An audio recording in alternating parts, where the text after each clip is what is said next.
bon. Je peux commencer?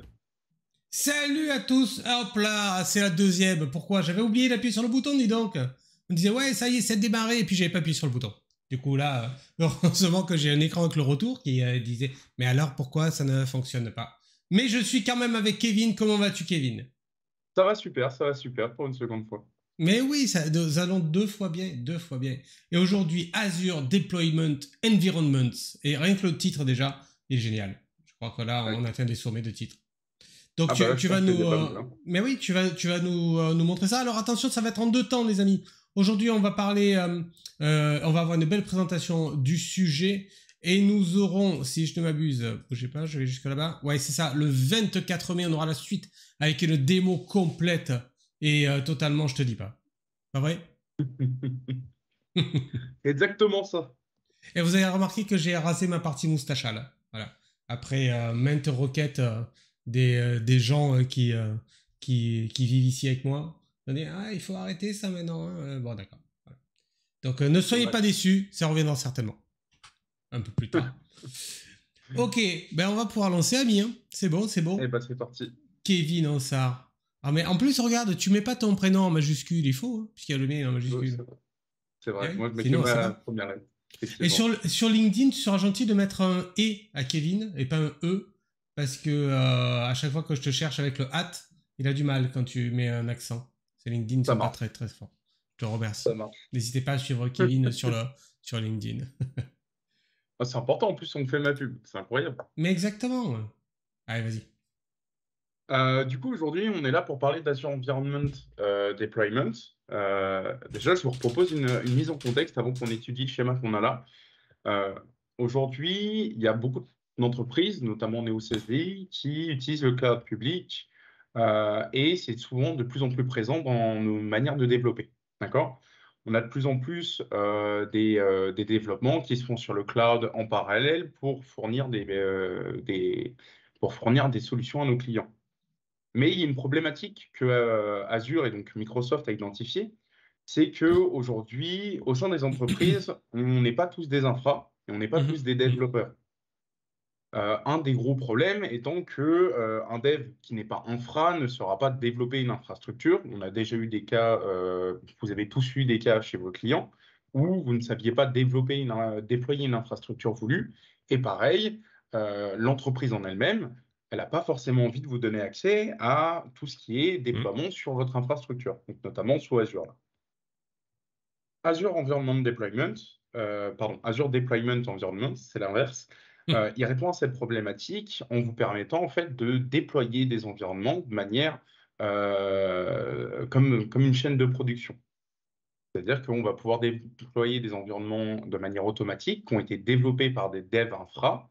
Et à côté de ça, nous, on n'aura plus qu'à les déployer en fonction de nos besoins. Je vous propose de voir ça quand on est un dev. Donc là, c'est le schéma qu'on a ici. Quand on est un dev, imaginons que j'ai une application web ou que j'ai besoin de tester quelque chose chez un client. Eh bien, je vais pouvoir simplement aller me connecter à Azure, accéder à Azure Deployment Environment et simplement cliquer sur déployer. Quand je vais le faire, ça va me déployer les environnements qui ont été au préalable codés par des devs infra. Donc, le code de ces déploiements-là peuvent être sur un repo Azure, un repo GitHub, peu importe. C'est Oh, quoi, on peut c'est quoi même... la techno utilisée pour faire ça? Va pas trop vite, on verra ça après. On va le voir après. Salut Juanito VHN, dis donc sur le chat. Excuse-moi de t'avoir Non, coupé l'herbe sous le pied. non, c'est pas grave. Mais oui, effectivement, alors pour faire court, c'est avec du Azure ARM. Étant donné que c'est sous Azure, on utilise le langage d'Azure, donc Ok, le on langage va voir d'Azure ça, on va voir Resource ça. Manager. C'est ça. Du coup, ça répond à cette problématique parce que là, nos devs, dans notre schéma, en fait, ils n'ont juste qu'à cliquer sur un bouton sur Azure et ça leur déploie un environnement en fonction de leurs besoins. On imagine que si c'est un environnement, par exemple, pour déployer une web application de dev, de test, du coup, on va pouvoir aussi le faire. Mais ça marche aussi avec de la prod, ça marche aussi avec de la recherche et développement. On peut déployer et taguer nos environnements en étant dev. Par contre, on n'a pas accès au code. Et pareil, on est limité grâce à des entities. On verra ça après, comment ça fonctionne, etc. en détail.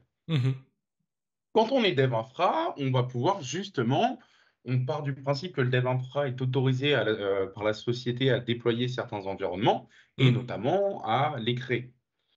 Quand il va vouloir le créer, il va en fait pouvoir déjà préciser plusieurs choses, qui va avoir les permissions et il va préciser aussi les identités qui ont accès. Alors, c'est quoi la différence entre les permissions et les identités? Les identités, ça va être par exemple tel team ou telle équipe ou tel groupe de personnes. Une Mhm. permission, ça va être pour une seule personne et ça va être pour les droits. Donc, notamment, juste l'utiliser, le modifier ou d'autres choses comme ça. Mhm. Une fois qu'il va avoir fait le code, il va le publier sur GitHub ou sur Azure DevOps, peu importe. Et ce qui va se passer, c'est qu'il va créer sous Azure directement différents environnements. On verra ça après aussi, on rentrera dans le détail. La Dev Team, elle aura plus qu'à en fait cliquer sur des boutons, encore une fois, et ça lui déploiera ses environnements au besoin. Et on voit qu'on a, Fabien, on Oui, a des rôles différents selon les types d'environnements qui sont donnés, c'est comme tu l'as ça, dit, où on c'est voit ça. qu'on peut être contributeur sur la partie dev, environnement dev de test. Par contre, sur la partie prod, on va être juste reader, quoi, pour éviter les conneries. Oui, exactement. Très Exactement. bien. Ce qui fait qu'en fait, ça permet vraiment aux sociétés déjà de gérer l'accès et donc notamment gérer l'aspect monétaire de ces teams de développement. Et à côté de ça, ça leur permet aussi de gérer la sécurité sur chacun des environnements qui va être Mhm. déployé. Parce que par exemple, un dev classique pourrait, sur de la R&D, être propriétaire parce qu'il a besoin d'installer ce qu'il lui faut. Ouais. Et sur un prod, comme tu l'as dit, il est juste reader parce qu'il n'a pas à rajouter des choses ou des choses comme ça, tout simplement.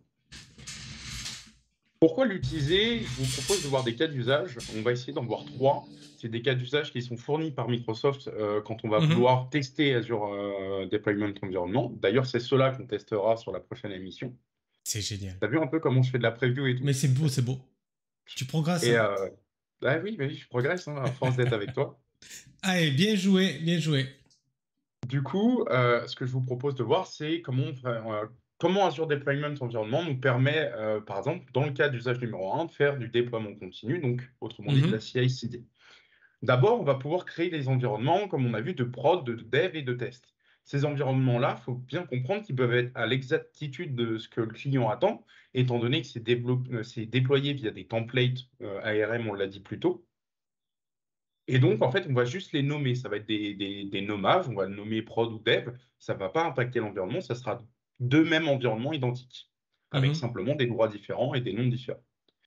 Au-delà de ça, du coup, quand on va pusher dans notre application, quand on va envoyer du code ou des choses comme ça, on va pouvoir aussi automatiser le fait de déployer un environnement pour tester directement notre application de le mettre en production.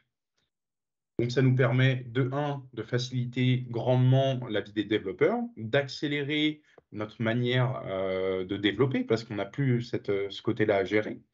À côté de ça, on va pouvoir avoir une très bonne gestion des coûts. L'entreprise va pouvoir voir combien a été dépensé pour ce projet-là, parce que chaque fin chaque fin de projet, en fait, Azure vous envoie une fiche avec la liste des coûts, Mhm. des différents coûts.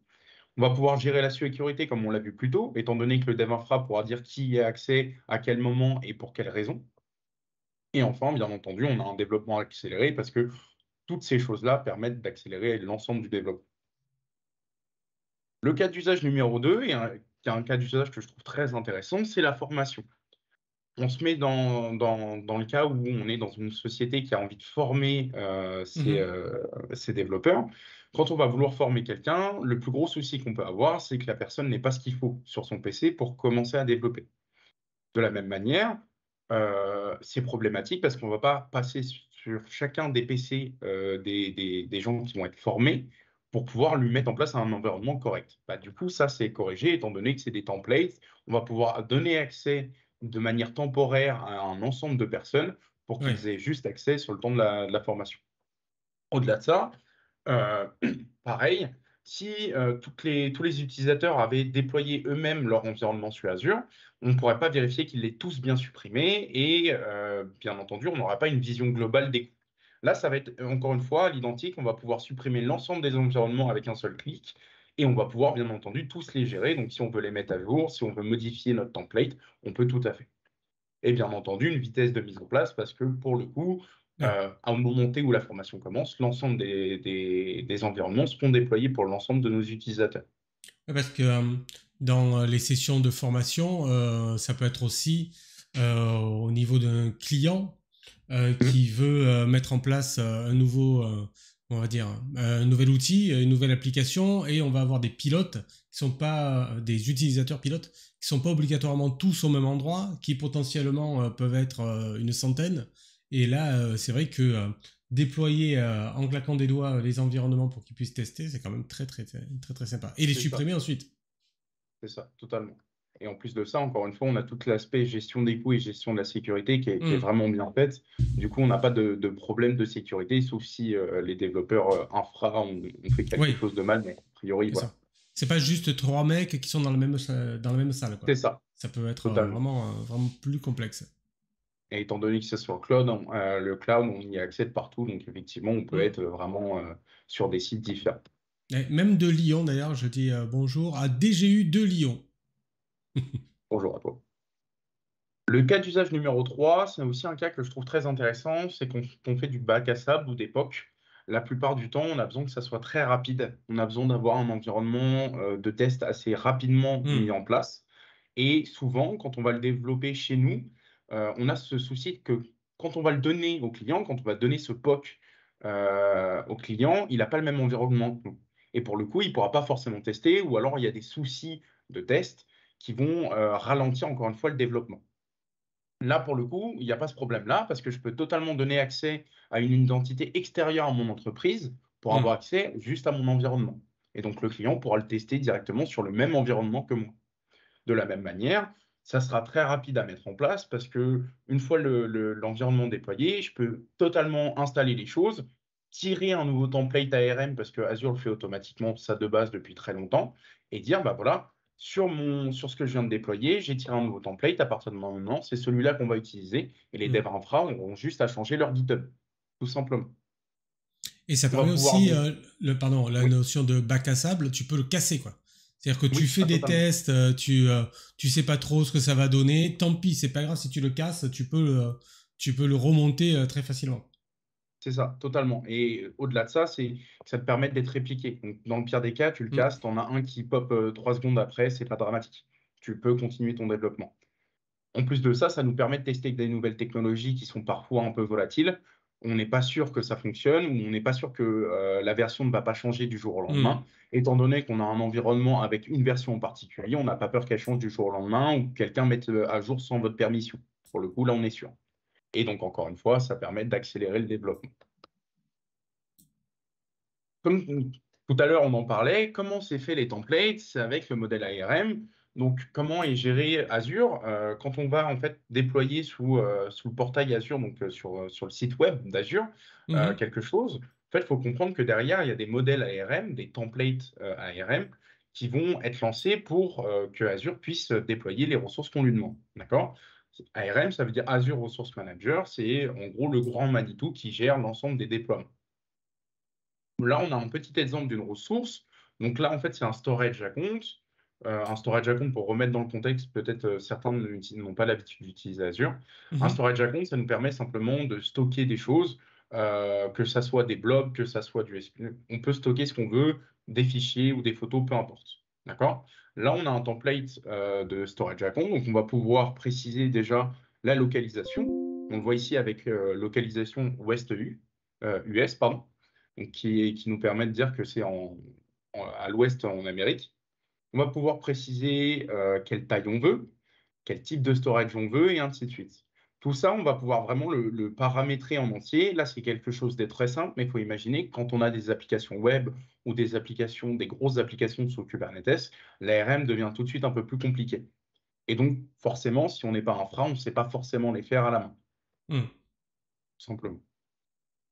Ok. Bon, on a Voici vu un que exemple de modèle. le Oui, langage est assez simple. Hein, bien entendu, il est comment on dit, documenté. On a ça oui. Ah oui. facilement sur le net. Et on voit qu'on donne à Azure les informations nécessaires pour créer sa machine virtuelle, le où, le quoi, certains noms qui vont être utiles, notamment le nom du compte de stockage. C'est ça. Et voilà, et ça roule. C'est ça, totalement. On va lui donner en fait la taille, la puissance qu'il va avoir, sa localisation, son nom, et on va pouvoir même préciser quand on a des versions, la version en l'occurrence. Voilà. Donc le langage est assez visuel pour le coup parce que c'est vraiment du déclaratif. Oui, À chaque fois, on a une key qui correspond à une value, tout simplement. voilà. Même des infras vont arriver à. Voilà. Oui, totalement. D'ailleurs, c'est un langage qui est fait pour les infras de base. Voilà. Donc, pour le coup, c'est vraiment, Même le des but est vraiment commerciaux ça. pourraient y arriver, quasiment. Quoi. Exactement. Bonjour les amis. Voilà. Là, on a quelques exemples d'un modèle, de plusieurs modèles en fait qu'on veut pouvoir déployer. Typiquement, imaginons qu'on veuille déployer une machine virtuelle, et ben en fait, on aura un modèle de machine virtuelle, donc le code ARM qui sera déployé sur un GitHub que les devs infra ont développé et qui seront mis donc, sur Azure Deployment Environment. On aura juste à cliquer, ça va nous déployer en fait la machine virtuelle avec l'OS qu'on veut, la taille, la version et ainsi de suite. Ce qui est très intéressant là-dedans, c'est que ça, on peut rendre ça vraiment modulaire et donc vraiment, par exemple, autoriser certaines personnes à ne déployer qu'une certaine taille de VM avec une certaine puissance. Et ça, pour le coup, c'est vraiment intéressant, étant donné que En termes de si on coût. fait une formation, on n'a pas vraiment envie que le mec prenne une VM de 64 Go qu'on paye 3 000 euros par mois, quoi. Donc, pareil, on a des modèles de web, donc là, c'est souvent pour les app services. Ce qui est très intéressant ici, c'est que le modèle, il va être déployé, le modèle web va être déployé avec une base de données automatiquement, étant donné Ouais. qu'Azure App Service a besoin d'une base de données. Et là, pour le coup, les deux vont être déployés ensemble et on va pouvoir gérer l'accès des deux, par contre, séparément. Donc ça, c'est aussi, encore une fois, très intéressant. Hop. On a plusieurs D'accord. choses intéressantes à voir. Alors là, je vous ai mis des screens pour que la prochaine fois, on aille vraiment dans le vif du sujet en développant nous-mêmes un environnement Azure. Mais là, on a en fait ce qu'on appelle le centre de développement. C'est l'endroit où on va pouvoir retrouver les catalogues, les types d'environnements et les projets. On va voir chacun à la suite ce que c'est. Mais retenez bien que ça s'affiche de cette manière-là. Je trouvais intéressant de le montrer parce que c'est vraiment très visuel et on comprend très vite. Typiquement, les catalogues, ça va être l'ensemble des repos GitHub qui correspondent à un modèle de déploiement. Typiquement une VM, un app service, un Kubernetes, et j'en passe. Ce qui est intéressant, c'est qu'on va pouvoir en ajouter manuellement. On va pouvoir aussi le synchroniser un GitHub ou un Azure DevOps de manière automatique. Ça veut dire qu'à chaque fois qu'on va push, notre nouvelle version de notre environnement va être mis à jour aussi automatiquement. Ah oui, d'accord. Et au-delà de ça, quand on va en créer un, se mettre à jour, mais quand ceux qui ont déjà été créés se mettront à jour aussi pour correspondre à ce qu'on a besoin. D'accord? Ça, on peut le bloquer au cas où on ait fait d'autres installations supérieures. Je pense notamment à une VM. Mais là où ça devient très intéressant, c'est si on a une app service typiquement sur lequel on a un site web qui tourne, on met à jour notre app service, le modèle de déploiement de notre app service. Si ça modifie ou ça impacte par exemple les performances, eh bien ça va être modifié sur les modèles déjà déployés. Donc c'est vraiment intéressant. On va avoir quelques petites informations intéressantes à côté. On va pouvoir lui donner un nom, bien entendu. On va pouvoir lui donner, on va pouvoir voir la dernière fois qu'il a été mis à jour et est-ce qu'on est correctement connecté au GitHub. Ça veut dire est-ce que le repo où est déployé le code existe toujours, typiquement. Dedans, on a ce qu'on appelle les catalogues. Typiquement, je peux avoir un repo GitHub que j'appelle test, dans lequel j'ai plusieurs modèles, parce que je veux que mes utilisateurs, quand ils déploient un environnement de test, ben, ils ne déploient pas forcément qu'une VM, ils peuvent déployer un sandbox, une web app, une function app, peu importe. Et bien là, on les a. C'est-à-dire que dans notre catalogue, on va pouvoir voir l'ensemble des modèles qui sont à notre disposition et aussi, il faut savoir que cette liste change en fonction des droits qui vous ont été accordés. Donc là, par exemple, moi, je suis un utilisateur à qui on a donné tous les droits. Je peux voir Function App, Sandbox. Imaginons que vous soyez un utilisateur tierce qui n'a le droit qu'à Web App. Vous ne verrez afficher que Web App pour le coup. On a les types d'environnement. Donc, comme je vous l'ai dit, on va pouvoir aussi créer une nomenclature d'entreprise qui va correspondre en fait à qu'est-ce qu'on va faire des environnements qu'on a déployés. Donc, on aura forcément la production, le dev, la sandbox. On peut en fait en créer autant qu'on le souhaite, étant donné que c'est juste des strings, c'est juste des noms qu'on va mettre Oui, en c'est ça. place. Et du coup, on va pouvoir par contre mettre des règles sur ces types d'environnements. Et ça, c'est très intéressant. D'accord. Et après, on va les revoir après. tu fais le lien entre tes scripts et ton type d'environnement, c'est ça? En fait, c'est au-delà des scripts, on va faire le lien entre les modèles et dire, bah, par exemple, Ouais. tel modèle, il va agir différemment si c'est un environnement de dev, de production ou de sandbox. D'accord. Ok. Je vois. Notamment, on va pouvoir dire, bah, par exemple, mon modèle, ça me déploie une VM. Imaginons, de base, elle a 4 gigas, mais Mhm. en production, j'ai besoin de 16 gigas, et bah, ma VM va passer à 16 gigas. D'accord. Donc, ça rend vraiment la chose de manière automatique et très pratique parce qu'on n'a vraiment plus de questions à se poser. Une fois que Mhm. ça a été développé, théoriquement, on n'y touche plus, sauf pour le Ouais. mettre à jour. Et là, encore une fois, ça regarde les devs infra. Ouais. Et la mise à jour, elle peut se faire directement avec le code que tu as évoqué tout à l'heure, C'est ça. elle est automatique, sauf si tu la bloques, pour X raison. C'est ça. En fait, on a une synchronisation, comme on l'a vu tout à l'heure, qui va en fait voir qu'on a ajouté quelque chose sur la branche principale, donc sur la Mhm. main branche du repo, et il va dire, OK, bah, mes modèles vont changer, donc je change mes modèles. Ouais, Mais très les bien. règles qu'on a posées dessus, ils ne vont pas être delete, donc ils vont rester. Mhm. On va pouvoir aussi avoir ce qu'on appelle les projets. Alors là, c'est vraiment du côté des développeurs. Tout à l'heure, on était plus du côté infra. Les projets, c'est plus du côté des développeurs. Là, ça va nous permettre en fait de déployer directement nos environnements. Donc, on va voir comment ça se passe. Oh, il manque un. Bon.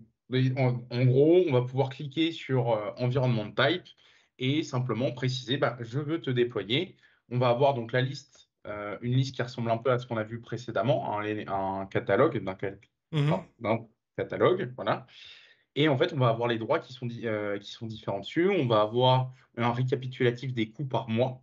Et ça, c'est encore une fois très important. Et au-delà de ça, la société, elle, quand on va déployer un environnement, elle sera tout de suite au courant parce qu'elle recevra une notification et notamment un mail. On peut mettre ça en place. Donc, on a vraiment une automatisation qui est de A à Z, du point A au point B. Et au-delà de ça, on va vraiment pouvoir segmenter le travail et segmenter l'effort des équipes en fonction de leurs compétences. Voilà. Bah, du coup, c'est bon pour moi. Je crois que j'étais un peu vite. Oui, C'est j'étais ça, un je peu le vite. savais. Je le savais. Est-ce que J'étais un peu vite. tu veux peut-être nous montrer un petit peu l'environnement sur Azure? Juste Je sans crois que lancer les démos, mais juste nous montrer un petit peu je. où sont les trucs. Tu crois que c'est possible? Ouais, alors je sais plus si je l'ai disponible, mais je peux essayer. Hop, Jette ton œil, ami. je vais jeter mon œil tout de suite. Cool. Azure Il, Portal. il jette son œil. Attends, on va se mettre sur cette vue-là. Ta-ta-ta. Je savais que ce serait court. Je savais. Ouais, mais en fait, je pense que j'ai parlé un peu vite aussi. Ma faute à C'est moi. parce il a faim, ça. Il a faim. T'as fait C'est affamer, ce mec-là. c'est totalement ça. T'as déjà mangé ou J'essaie pas de. encore? Non, pas encore. Ouah, c'est pour ça, je savais, moi je mange avant, putain, le mec. Il te reste 138,04 €. Ah, attends, C'est bouge pas, important, hein. les gens ne voient pas. Hop, je vais Ok, te mettre tout là de on est bon. suite le truc. Attends, bouge pas. Bouge pas, ami. C'est ça. Voilà, très bien. Est-ce que tu peux agrandir un peu, Ouais, je vais agrandir ça tout de suite. s'il te plaît? C'est mieux là? Ouais, c'est pas mal ça. 100%, c'est bien. Ok, très bien. Donc là, je suis dans un groupe de ressources, d'accord, dans lequel j'ai deux projets. On voit que, en fait, j'ai un Dev Center. Donc le Dev Center, on se rappelle que ça correspond à peu près à ce qu'on a déployé et à nos différents modèles. Et je vais avoir mes projets qui correspondent à ce que mes utilisateurs peuvent déployer et ce qu'ils ont déployé notamment. On va aller voir dans présentation. Dedans, alors, s'il charge, hop, tac, est-ce que je l'ai? Voilà. Ici, donc comme je vous le disais tout à l'heure, on va avoir nos environnements de déploiement. Donc là, ici, on voit que j'ai un test environnement, un dev, une production. Pour en créer un, c'est extrêmement simple. Alors, il faut se rappeler que c'est en preview, c'est amené à changer. Ils vont sûrement le changer plusieurs fois. Mais typiquement, si je fais un environnement 1330, c'est parfait. Je vais pouvoir Ah, l'ajouter. Alors, ça prend un peu de temps. C'est pas censé. Voilà, il a été ça ajouté. tombe bien, on a une question. Ah oui, ça prend pas du tout du temps. Ça prend un peu de temps, il a Non. été ajouté. Donc on a une My bad. question. Est-ce que Oui. c'est la même chose que DevTest Lab Azure? Voilà la Non, pas question. exactement. Pas exactement. Alors, la prochaine fois, justement, je vous propose d'en parler parce que là, j'ai pas mes notes sur moi sur justement Mhm. DevTest la basure, mais je faisais le comparatif pour la prochaine émission. Je vous propose de voir ça la C'est bien, prochaine fois. il y a du teasing pour la prochaine fois. Ça me plaît, ça. Bravo. Comme je vous le disais, on a nos catalogues. Là, on voit que je l'ai relié à 2 repos GitHub. Alors là, c'est le même parce que c'était simplement une démo. Mais il faut bien comprendre que du coup, je peux avoir autant d'items que j'en ai besoin. Et ça, c'est très important parce que du coup, si on a plusieurs équipes de dev infra, ils vont avoir forcément plusieurs repos GitHub.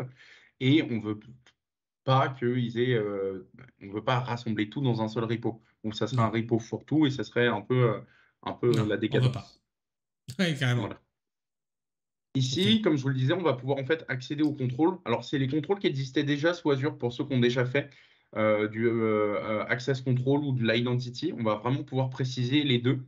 On va préciser comment on gère l'ensemble. C'est-à-dire que là, par exemple, je l'ai mis en on et je vais pouvoir en fait gérer mes rôles. Mhm. Ici, on voit que avec mon abonnement à moi, je vais gérer les rôles de ce que j'ai déployé. Si je vais sur celui-là, par exemple, je vais pouvoir gérer l'ensemble pardon, de mon abonnement et des abonnements qui seront autorisés, pour le coup. Mhm. Hop, si on va dans... Tac, tac, tac. Pourquoi je ne l'ai plus? Si, projet. Là, ici, si je veux créer un nouveau projet, donc c'est très simple. Hop, je vais simplement cliquer sur créer. Et là, pour le coup, comme tout à l'heure, alors j'ai un problème de go, hein, ça vient vraiment pas de Azure, là pour le coup, c'est moi qui ai une go un peu nulle. Ici, je vais pouvoir donc préciser l'abonnement qui essaye de le déployer. Je vais pouvoir préciser mon groupe de ressources que j'ai envie. Je peux en créer un nouveau, bien entendu. Et là, je vais pouvoir sélectionner les types de projets. Donc là, par exemple, présentation, et lui mettre un nom. Donc, je ne sais pas, je vais l'appeler projet 1, par exemple. Pas le droit de numéro. Oui, ici, c'est bon. Je pense qu'il est déjà Parfait. utilisé. Non, c'est bon. Ok. Et là, je vais pouvoir faire Review and Create et le créer. Donc ça, c'est pour créer un projet, comme je vous l'ai dit. Bon, là, je ne vais pas le faire parce que ça prend un peu de temps. Ouais. Mais comme je vous l'ai dit, quand on crée un projet, c'est sur ce projet qu'on va pouvoir déployer nos différents environnements. Donc là, on va le voir ici. Hop, si ça veut bien charger. Ça veut, t'inquiète. Ça arrive. Voilà, très bien. Et ici, on voit que j'ai un dev que j'ai créé déjà au préalable. Si j'essaye d'en créer un autre, on va voir qu'on a la possibilité de choisir quel type on veut. Mhm. Et là, on voit que je vais pouvoir choisir donc, le type donc, est-ce que c'est une sandbox, une production ou ainsi de suite. Là, on va choisir très restreint, étant donné qu'on est dedans. Hop, là, je vais pouvoir choisir en fait les rôles dedans. Encore une fois, quand je vais créer un environnement, il y a tout cet aspect-là de rôle à chaque étape qu'on peut gérer. Donc Ouais. vraiment, on va pouvoir préciser qui est honneur et je vais même pouvoir préciser des personnes en plus que je veux rajouter Ouais. pour le coup. Mhm. Ok. Quand je vais l'ajouter, là, on voit au-dessus que j'ai choisi Use System Authentification. C'est pour gérer justement toutes ces parties-là. Hop, et alors, alors, il l'a déployé, mais il n'a pas mis en place le. Ok, my bad. Hop, ça doit être dans mes ressources groupes. Oui, voilà, il est là. Hop, deployment. Et ici, bien entendu, je vais pouvoir. Alors, j'ai pas de déploiement. Je suis vraiment désolé, je ne sais pas pourquoi j'ai pas mon déploiement en place. C'est rien. On sait que J'ai dû louper une étape. c'est rien, c'est rien. La démo, ce sera la prochaine fois, le Oui, 24 mai. Donc, soyez là. Attention, je me remets sur l'autre sujet. Voilà, on est ici. Donc, on aura la démo complète. C'était juste pour vous montrer un petit peu l'interface et ce qu'on peut en faire. Et on aura tout ça la prochaine fois en long, en large, voire en travers et en complet. Et la semaine prochaine, nous aurons du Remote Desktop Services avec Théo du coin. Ça va être dingue encore. Voilà, merci à tous les amis d'avoir été là. Merci Kevin, on se retrouve pour la pour suite de Azure la prochaine. Deployment Environment, Oui, ouais, effectivement. le 24 mai. Salut à tous, à bientôt. Au revoir.